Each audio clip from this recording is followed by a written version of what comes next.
this morning we're gonna do some recall work with Mr. Finn here. Try to take advantage of the nice weather as much as possible before the rain moves in this weekend and next week. In which case we'll at least have a good opportunity to practice a lot more of his social skills and greetings, doing a lot of indoor work.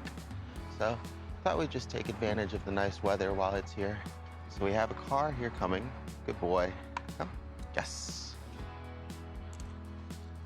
Good down. Nope. Good. Up here. Yes. Good job.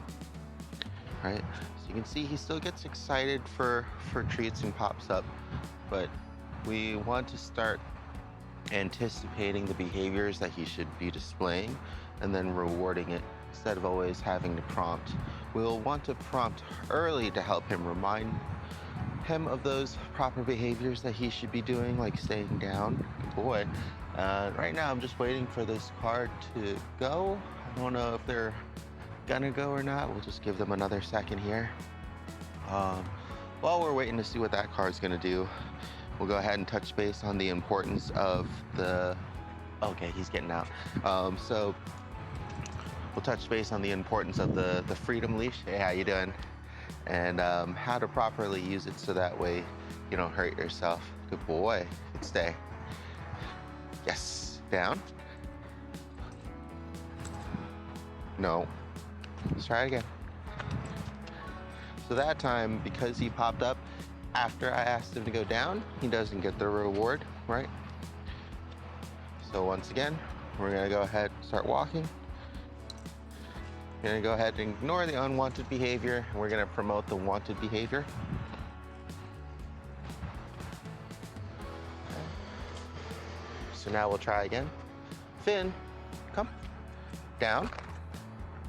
Yes, good boy. Down. Nope. Nope. Come on. Almost. Try again.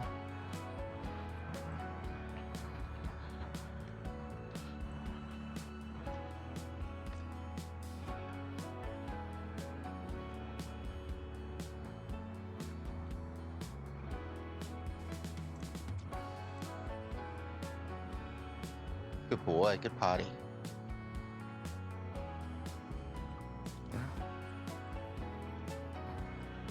Finn, come. Down. Wait. Yes, good. Down. Good boy, yes, very good. Good. So you kind of see there, he just needed some extra help with those commands early to prevent him from jumping. But as he gets better at it, then we'll wean back off of it again. As I said, a lot of it, so we want him to kind of do on his own.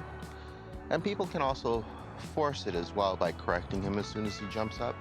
But he's doing really well with just prompts, so we want to try to keep it to that whenever possible, and then keep the stronger corrections for when he's more excited and may need additional help.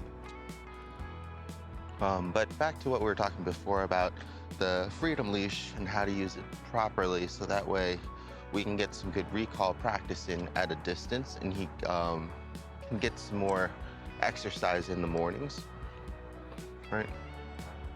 The important thing to note with using a leash like this is that you have to be very mindful of your surroundings. If you hear the car coming up behind and getting ready to press the lock button if necessary. Blind corners, you know, when you might think a pup might be coming around, be good to press it too, to lock it in place.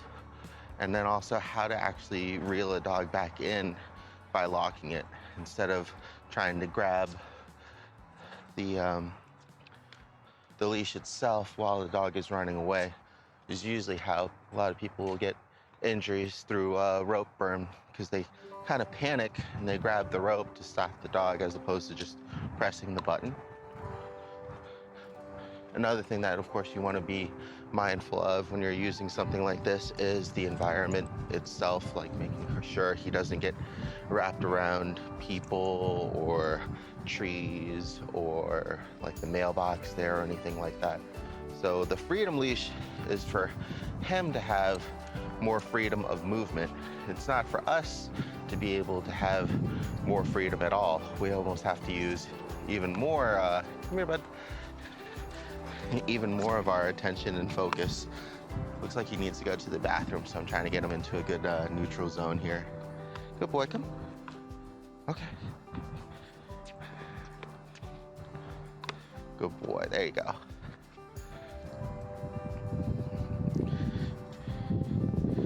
He might be distracted thinking of recalling for a treat, so I'm just gonna let him be for a bit. Yeah, he might have just been sniffing around as well. A good reason why we do this kind of exercise in the morning is just because everybody's left to go to work. The roads are a lot calmer. The neighborhood's a little bit quieter. This is after the time that most people have walked their pups already too. So it's pretty calm and quiet out here. An even better place would be like a large park area, right? So that way there's really a wide open field. I'm gonna go ahead and use the leash pressure here to lock it so he doesn't keep going further into their property. A nice, large, wide open field is good. So that way you don't have to worry about him getting tangled up in anything. We're actually gonna go to a couple now to work on.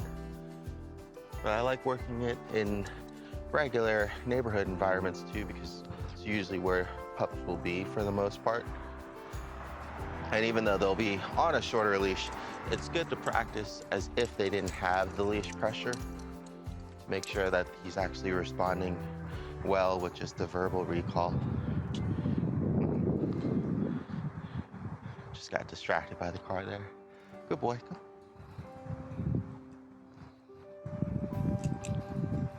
Good boy.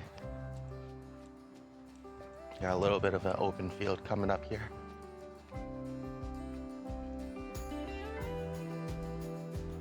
I'm gonna go ahead and preload a treat.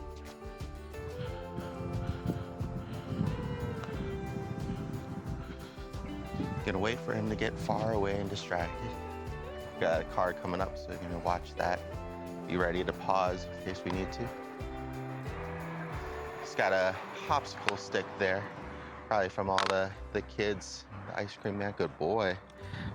So in that case, because he responded well to the leash pressure and just came back, I'm gonna go ahead and reward that. The main goal is to do it with a longer verbal command. But in those cases, because he left the popsicle stick when I tugged on the leash a little bit, we'll go ahead and reward that good behavior too. Okay.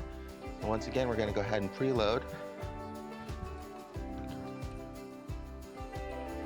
Gonna let him get distracted with his nose and get pretty far away. Okay. Finn, come. Good boy. Down. Yes, good job, big guy. Very good. Good boy. Good. So even though he was distracted smelling something in the grass, which is gonna be what happens most of the time with pups, he still listened and came right away. I gave him the down command early just because he's been failing, so just trying to warm him back up, get some good practice. The next time around though, I'm gonna recall him back and I'm gonna anticipate instead of prompting. I'm gonna watch him to see what he does, and hopefully he won't need the extra help this time. It's a really easy thing to do, especially with puppies, is we end up micromanaging and kind of holding their hand for a little bit too long, using a little bit of leash pressure to get them away from that. But it's really good for their growth and development, especially mentally, for them to think about the situations that they're in and what they were prompted to do previously. That way they're not always waiting for a command. Okay, so he's done smelling. He's checking back, good boy. All right, so I'm gonna wait for him. We got a person coming up in front too. Can probably turn around here. Finn. Yes, good boy. Good job, good down. Good. So you can kind of see there. This way, big guy. we did the recall, but I didn't ask him to stay down. I was just watching him, and he was focused on the treats, and he was excited like before, but not as much. And he was starting to get down into the sit position without being prompted. So that was all really good. Gonna try to move off to the side here a little bit to let the gentleman go by. Boy. Okay, and we're just gonna go ahead and wait here with him. We're gonna lock the leash so that way he can't run out into the street, to the car, or greet the person without our permission. Now he's popping up for it. Good. Wait. Hi, how you doing? Boy, good wait, yes. Wait. Yes, good boy. And sit. Yes, good boy, good job. Down. So he's just jumping up because of the treat. So that's gonna be something to take note of. And later on, like I said, if we do need to use corrections, it'll be for when he's focusing mostly on the treats, right? And trying to get to them as opposed to waiting for us to bring the treats down to him. And that's gonna be really important too for when we're gonna be out socializing with him. Because if we give a stranger a treat, right, to reward him for listening to him and sitting down, we have to keep in mind and be ready to correct him or help guide him into not jumping up to that treat, right? So we may actually end up encouraging him accidentally by making him more excited and not helping him. Eating the orange peel. Come, drop. Good boy, good drop. Sit. Nuh-uh. Come. Sit. Good boy. Right? So I wanted to reward him for dropping the orange peel, but I couldn't do it right away because he started jumping up. Right? So I gave him a quick correction, just the verbal nuh-uh, moved away, reset the situation, and then I'm gonna go ahead and lock the leash here. Lots of popsicle sticks around. And then I rewarded him after he executed everything really well all the way through.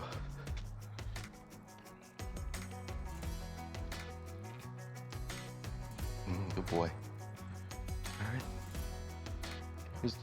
He does a pretty good job of sticking close all on his own. And normally I would reward that more, but for now, because we really want to focus on the longer range recall and sit, I'm just saving most of the treats for that. We can still give verbal praise and some pets. So here we are, he's drifting away. Oh, good boy. He saw that he was too far ahead of us and came back in on his own, so I'll still reward that though. Getting distracted by the truck and the beeping. Finn, come, sit. Good boy. All right. So this time, instead of asking him to get down, as soon as he starts arriving, I'm giving him the prompt to sit. That also helps to break his train of thought and his excitement. He's moving towards somebody, right? Is giving him something else to do that he knows how to do really well. So because he sits, it's harder for him to just continue to approach and jump up on the person because he's excited for the treat. It's a good other way of being preemptive by guiding him as opposed to just correcting him. He seems curious about the pinwheel, so I'm gonna go ahead and let him investigate.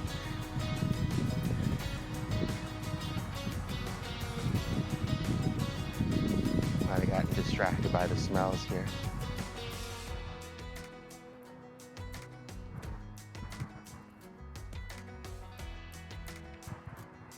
So while he's distracted, I'm gonna slowly start to move away.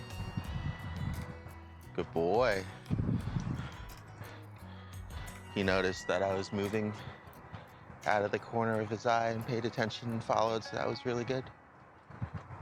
Good boy.